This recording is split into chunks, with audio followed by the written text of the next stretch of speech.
Voltage sources में अगर एक से ज़्यादा वोल्टेज सोर्स हो तो हो सकता है वो अलग अलग कॉम्बिनेशन में हो, सीरीज़ में हो सकते हैं और पैरेलल में हो सकते हैं। तो सीरीज़ में अगर वोल्टेज सोर्सेज कुछ इस प्रकार से अगर जुड़े हुए हो तो आप देख रहे हैं ये प्लस माइनस पोलैरिटी है और ये भी प्लस माइनस पोलैरिटी है, मतलब ये दोनों एक सी पोलैरिटी हैं, V1 की भी और V2 की भी। तो सीरीज़ में कभी भी इस प्रकार से अगर दो वोल्टेज सोर्सेज कनेक्ट होंगे तो उसको हम इक्विवेलेंट क्या ड्रॉ कर सकते हैं, सेम पोलैरिटी के साथ plus minus V1 plus V2। Suppose ये 5 वोल्ट है और ये 10 वोल्ट है, तो 5 प्लस 10 कितना हो जाएगा यहाँ पर 15 वोल्ट। नेक्स्ट केस है जब सीरीज़ में अपोजिट पोलैरिटी के साथ अगर वोल्टेज सोर्सेज हो, जैसा कि हम यहाँ देख रहे हैं V1 है ऊपर प्लस नीचे माइनस और V2 है ऊपर माइनस नीचे प्लस। तो अपोजिट पोलैरिटी में अगर कोई दो वोल्टेज सोर्सेज सीरीज़ में लगे हों तो उसको हम इस प्रकार से बना सकते हैं। अब ये देख रहे हैं आप ऊपर प्लस है यहाँ नीचे माइनस है, तो मतलब कहने का मतलब ये है कि V1 की पोलैरिटी से मिलता जुलता है। ये इसलिए हम तब करेंगे अगर V1 का मान V2 से ज़्यादा हो। तो सपोज ये 10 वोल्ट है और ये 5 वोल्ट है, तो ये 10 माइनस 5 कितना हो जाएगा 5 वोल्ट। अगर V1 V2 से ज़्यादा है तो उसकी पोलैरिटी आएगी plus minus V1 minus V2। अब इसी प्रकार से V2 अगर V1 से ज़्यादा हो, मतलब V2 सपोज 10 है और V1 है 5, तो 10 वोल्ट की पोलैरिटी क्या है माइनस प्लस, तो ज़्यादा वाली की पोलैरिटी हम ऐसे लिखेंगे माइनस प्लस और V2 माइनस V1 लिखेंगे। तो यहाँ पर जब होगा ऐसा जब V2 की वैल्यू V1 से अधिक हो। पैरेलल के केस में V1 V2 अगर हो इस प्रकार से, तो हमेशा आपने पढ़ा है पैरेलल कॉम्बिनेशन में हमेशा कोई भी दो चीज़ अगर पैरेलल में हो या दो से अधिक चीज़ें पैरेलल में होती है तो उनके क्रॉस वोल्टेज हमेशा सेम होता है। तो V1 हो या V2 हो ये पैरेलल में है तो ये हमेशा इक्वल होंगे। V1 is equals to V2, यहाँ पे ये वैल्यूज़ अलग अलग कभी नहीं हो सकती। तो ये V1 और V2 जो है हमेशा बराबर ही होंगी। ये 10 वोल्ट है तो ये भी 10 वोल्ट ही होगा, और ये हम क्या लिख देंगे, इन दोनों को रिप्लेस करके हम डायरेक्ट लिख सकते हैं एक ही 10 वोल्ट या V1 इक्वल्स टू V2, जो भी वैल्यू हो उसको हम डायरेक्टली यहाँ पे लिख सकते हैं। पैरेलल के केस में और भी दो चीज़ें आ सकती हैं। वोल्टेज सोर्स के अक्रॉस अगर रेजिस्टेंस पैरेलल में लगा हो तो हम उसको निगलेक्ट कर देते हैं, क्योंकि पैरेलली वोल्टेज के साथ रेजिस्टेंस जुड़ा है तो रेजिस्टेंस के अक्रॉस वोल्टेज ड्रॉप होगा भी, तो ये पैरेलल वोल्टेज अन्य और किसी भी डिवाइस के अक्रॉस भी पैरेलल ही वोल्टेज उतना ही देगा। तो ये रेजिस्टेंस के होने नहीं होने से कोई फ़र्क नहीं पड़ता, इसलिए इस वोल्टेज सोर्स के पैरेलल में जो रेजिस्टेंस R है उसको हम निगलेक्ट कर सकते हैं और डायरेक्टली वोल्टेज सोर्स को हम इस प्रकार से लिख सकते हैं।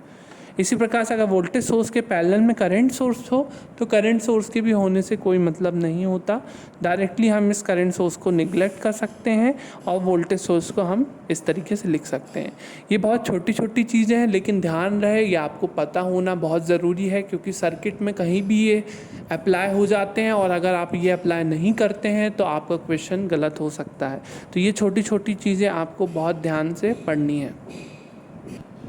तो जैसा कि हमने इंडिपेंडेंट वोल्टेज सोर्स पढ़ लिया जिसमें हमने आइडियल वोल्टेज सोर्स और प्रैक्टिकल वोल्टेज सोर्स के बारे में देखा, इसी प्रकार से इंडिपेंडेंट के साथ एक वोल्टेज सोर्स और होता है dependent voltage source.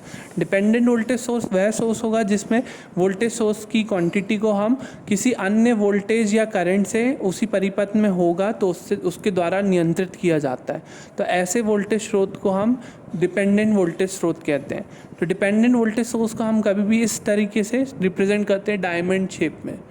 Generally independent को हम सर्कुलर बनाते हैं और या तो प्लेट के हिसाब से इस प्रकार से बनाते हैं, ऊपर पॉजिटिव और इस प्रकार से नेगेटिव।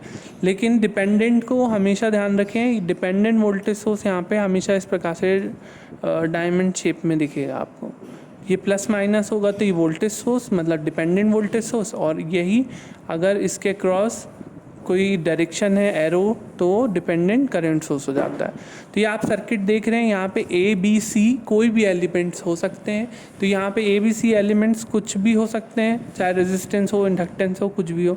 तो आप देख रहे हैं ये ए पॉइंट है और ये बी पॉइंट है। A point with respect to B voltage क्या होगा, वी ए बी। तो वी ए बी वोल्टेज यहाँ पर है और यहाँ पे देखें आप ये जो सोर्स है ये आपको कैसा दिख रहा है इस प्रकार से, तो ये कौन सा सोर्स है, इंडिपेंडेंट वोल्टेज सोर्स। इसी प्रकार से ये इंडिपेंडेंट है तो ये डायमंड शेप में जो है वो कौन है, डिपेंडेंट वोल्टेज सोर्स। और ये किस प्रकार से डिपेंड कर रहा है ये हम देखते हैं इससे। ये लिखा है 10 VAB, तो VAB कहाँ है हमारा सर्किट में, VAB ये है, तो ये वोल्टेज पर निर्भर कर रहा है, ये वोल्टेज स्रोत इस वोल्टेज पर निर्भर कर रहा है। तो इसी कारण से इसको हम कहेंगे, ये तो वोल्टेज सोर्स है क्योंकि प्लस माइनस है, तो ये वोल्टेज सोर्स तो होगा, और ये नियंत्रित किसके द्वारा किया जा रहा है, वोल्टेज के द्वारा ही, तो इसका नाम क्या हो जाएगा, वोल्टेज कंट्रोल्ड वोल्टेज सोर्स या वोल्टेज डिपेंडेंट वोल्टेज सोर्स। इसी प्रकार से ये सर्किट आप देख रहे हैं, इस सर्किट में क्या होगा, इस सर्किट में ABC एलिमेंट्स इस प्रकार से हैं, ये इंडिपेंडेंट है, ये है, ये 10I लिखा है। अब ये देखो ये प्लस माइनस है, तो प्लस माइनस है तो ये कौन सा सोर्स हो गया, वोल्टेज सोर्स। परंतु इसकी जो वैल्यू है वो देखेंगे जब हम, ये लिखा है 10 × I।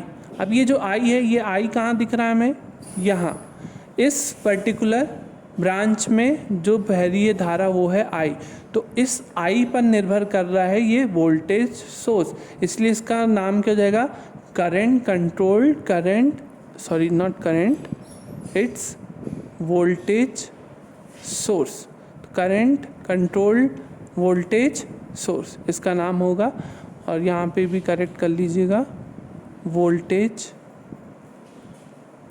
स्रोत।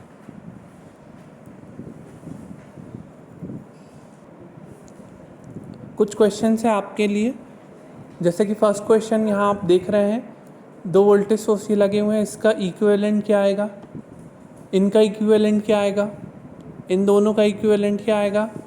अगर 10 वोल्ट का सोर्स यहाँ पे लगा हुआ है इसके क्रॉस पैरेलल में, तो इस पॉइंट पे इन टर्मिनल वोल्टेज की वैल्यू क्या आएगी।